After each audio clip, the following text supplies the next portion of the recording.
This is MJ. I'm an author, I'm an artist, I'm an analyzer. You can find all my work at mjmunoz.com. Welcome to Fortress Fiction, episode 8, I believe. This is going to be Story Over Everything, episode 56, and I'm talking about The Wonderful Wizard of Oz by L Frank Baum. This is the first book in the Oz series. There are 14 books written by L Frank Baum, and then there are dozens more written by other authors. So right away, does The Wonderful Wizard of Oz belong in the Fortress Fiction? Does it hold a place of honor, to deserve a place of honor in the Fortress Fiction? I'm going to say yes. L. Frank Baum purposely wrote the book not to be overly moralistic, not to be something that would scare kids into being good, like the household tales of that the Brothers Grimm collected. But there is a great morality to it, and it's a very well-written book about a sweet, innocent girl who makes friends with people and accomplishes great things by doing that, which is frankly amazing. That's pretty much it.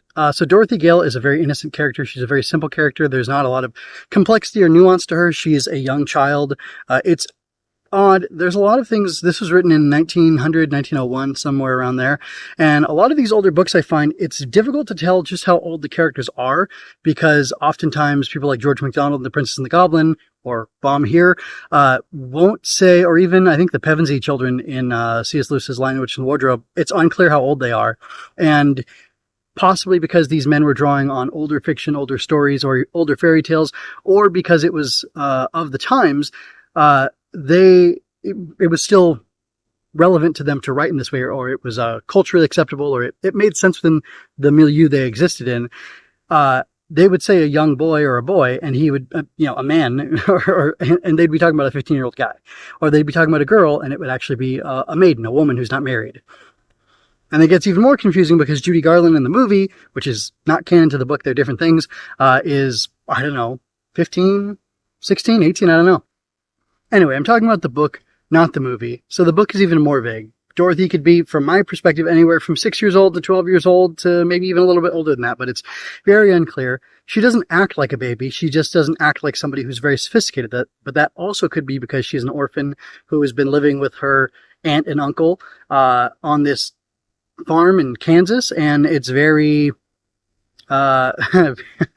it's very unpeopled. There are not a lot of people around that we get to tell. We don't know if Dorothy goes to school or if she's just being educated on the farm or anything like that. But none of that matters because the Kansas situation is just a backdrop for her to go into this other world.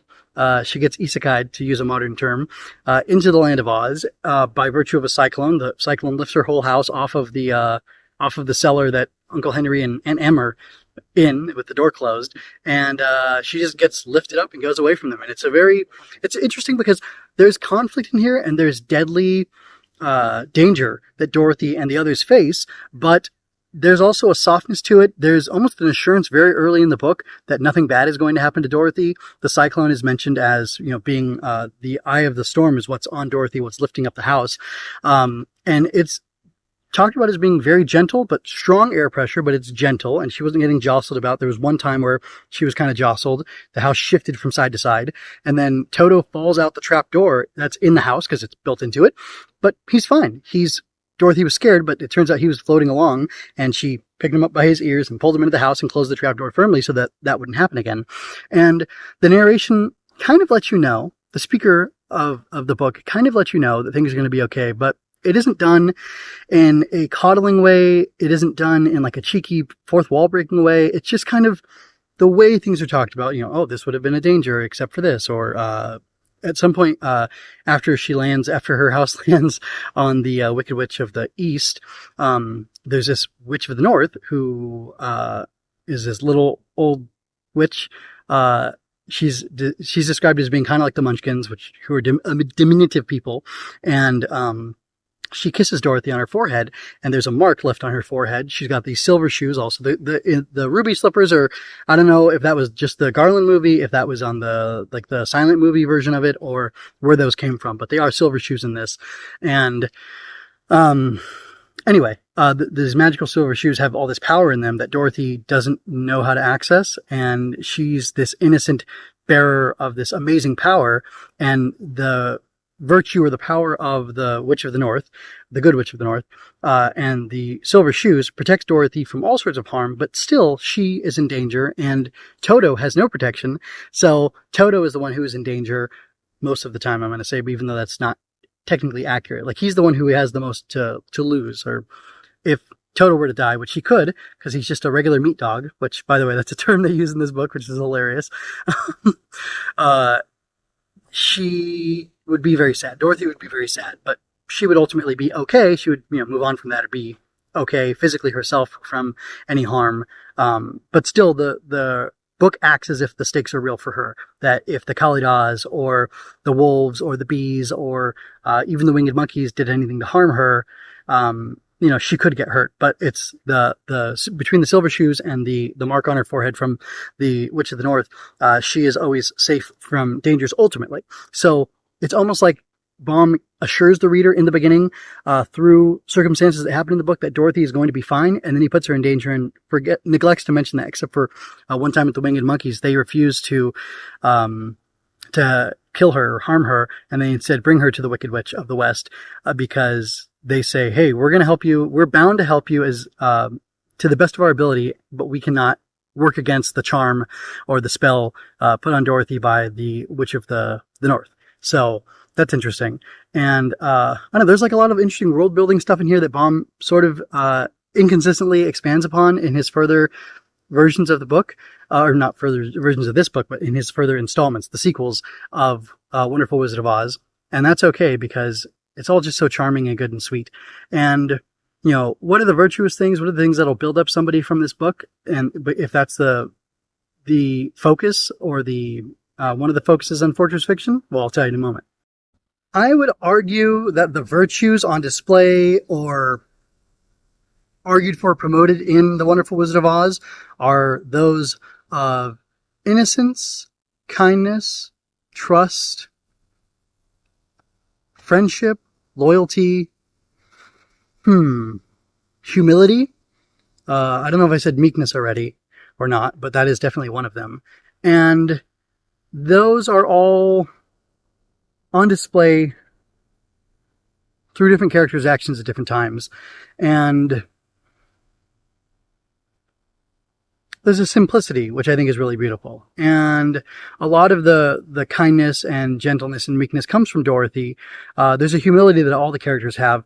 Cowardly Lion, Tin Woodman, Scarecrow are all severely aware of deficiencies that they have in their character or person. And they want to seek those things. And maybe even rectifying one's inadequacies is something that's in here. Dorothy wants to get home, and all these guys pledge themselves to her to help her get home, because in helping her get home, they are going to also do things that will help them to get what they want. So I guess you could say cooperation is there too. And it's interesting because they have a love for each other, a loyalty, a friendship that is formed through them going on this journey together.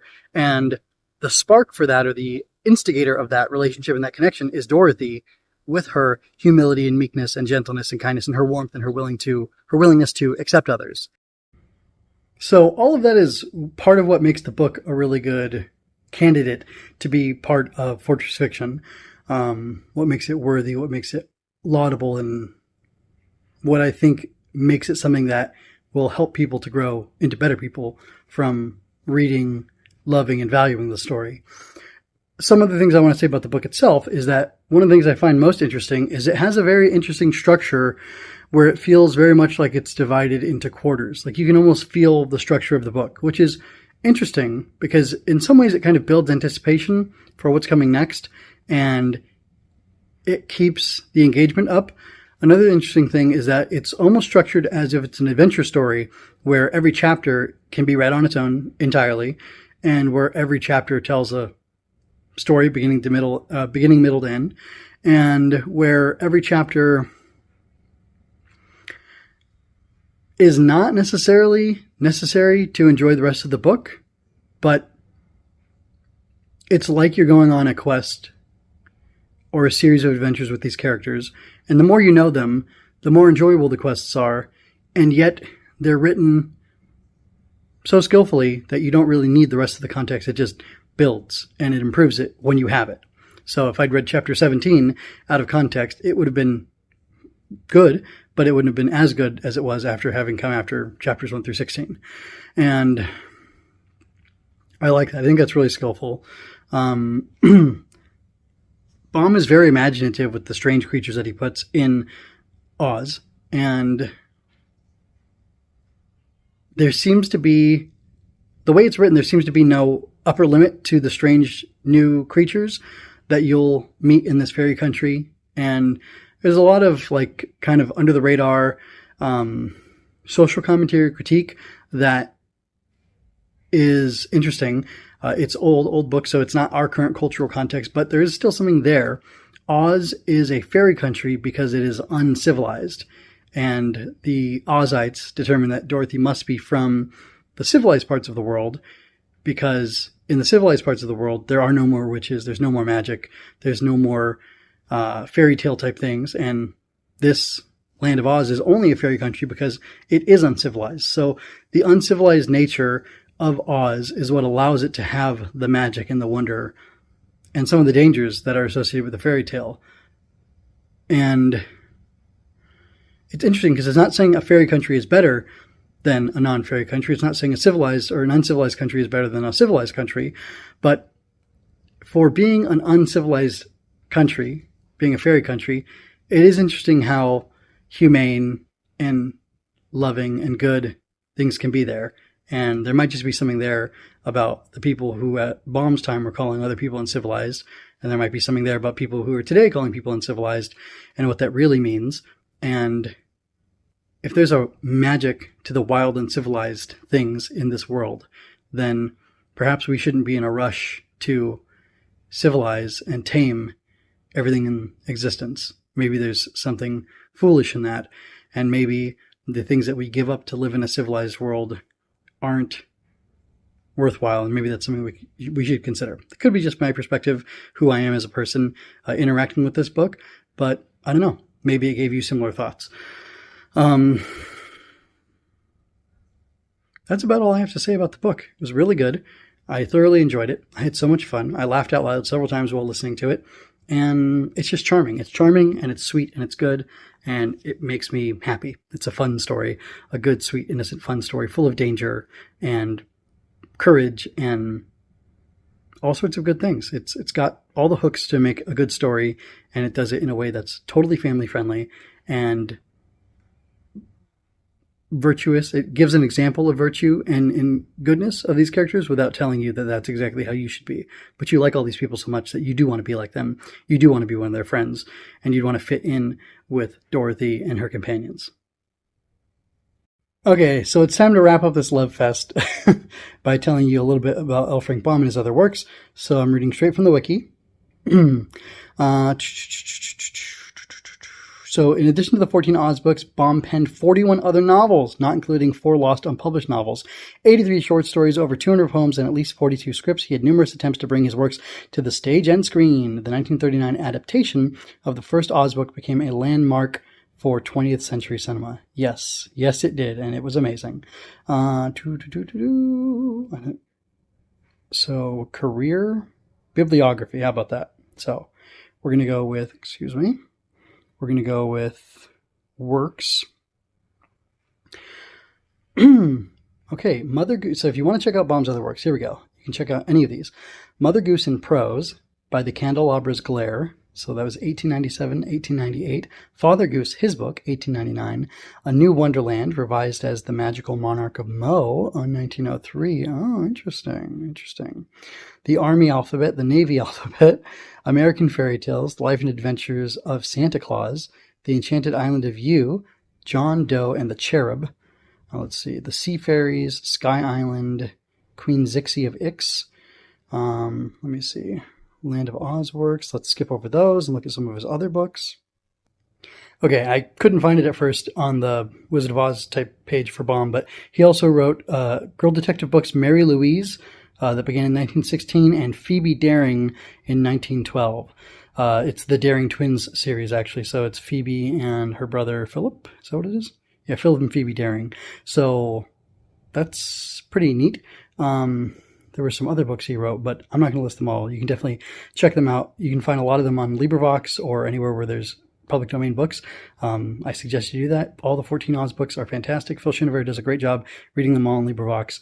Or if you want to do one Audible credit, he's on. If you want to use an Audible credit on that, all his books are there. Or the 14 Baum books by Phil Schinover, I'm pretty sure, are there on Audible, which is interesting. I don't know what I'm going to be reading next time. Give me a moment. I'll check and I'll let you know. The next Fortress fiction will cover Ronya the Robber's Daughter by Astrid Lindgren, which was published in 1981. So this is a modern book, not a classic book like The Wonderful Wizard of Oz. And it's about this. Ronya grows up among a clan of wild robber men in a medieval magical forest. After befriending the son of a rival robber chieftain, she attempts to unite the feuding families. It's available on Audible, Kobo, and other audiobook retailers. It's available in paperback. I don't know that there's a hardcover, but you can get the paperback anywhere. I looked at Cloud Library and I looked at Hoopla, and it was on neither of them. So this is going to be a buy or a rent from a library that has one. You get a pretty inexpensive paperback. I read partway through with my kids, but they weren't very good at the time at reading through whole books, but they're much better now. So anyway, check it out. I hope you enjoyed that. Go to mjmunoz.com to leave any questions, comments, or other feedback you might have. There you can find all of my analysis, art, and fiction. I cover books, tokusatsu, comic books, anime, and more. Look around. You're sure to find something else that you'll enjoy as well. This has been a Story Over Everything production.